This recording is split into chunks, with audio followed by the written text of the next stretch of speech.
Hi, Kevin McCullough, and welcome to the Musclehead VCAST, the revived version. We're glad you're with us. You know, given the right circumstances, liberal feminists, judges, and even politicians will first allow and then defend the unmerited shooting of an innocent child. They did so this last week in the form of the Tammy Skinner case. You may have heard about it. She's 22, welfare mom, and decided one morning that she was going to wake up on her due date, drive to a secluded spot, point a gun at her belly, and take the life of her unborn child. She said she had to do it because her boyfriend would not pay for the abortion that she had wanted to get months earlier.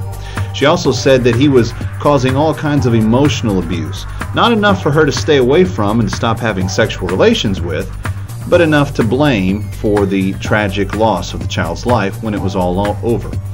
Let's be specific for clarity's purposes about this as well. This was a woman who did this act in the midst of having contractions. She was in labor, giving birth to a child's life.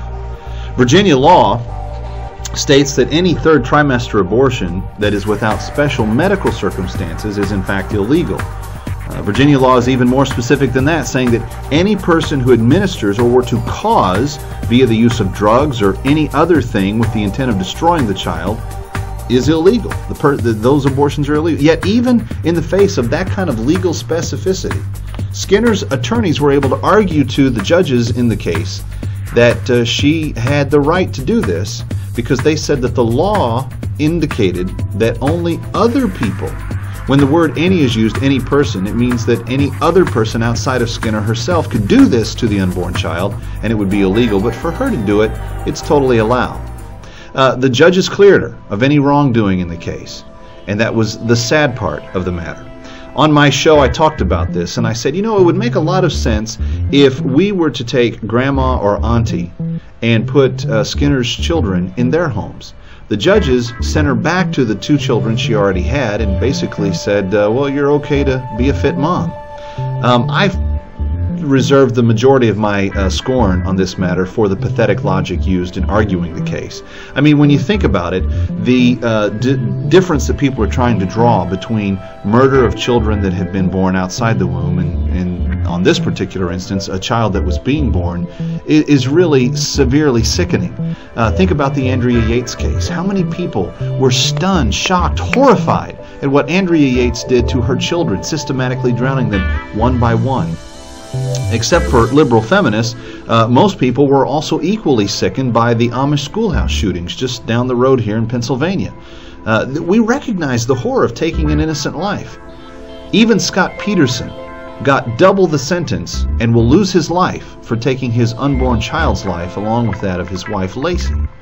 See, when you really begin to understand that there is a moral difference between living and dying, and that liberals have no moral compass on the issue, you have to understand that they're the ones that have the policies that are enabling this type of violence to be carried out against children. When you think about it, liberals have no moral compass. They lack a moral compass. How else can you argue that Mark Foley, who we were at first told was a pedophile, who later proved to be engaged in sexual activity with people of his own gender but that were of age and sending scurrilous emails and instant messages to, is in some way an immoral person, yet when a liberal's hero, Jerry Studs, does the same thing and goes further and having sex with underage children in the process, they raise him up as a role model for all to see. The disingenuousness here and the double standard is just flat out wrong.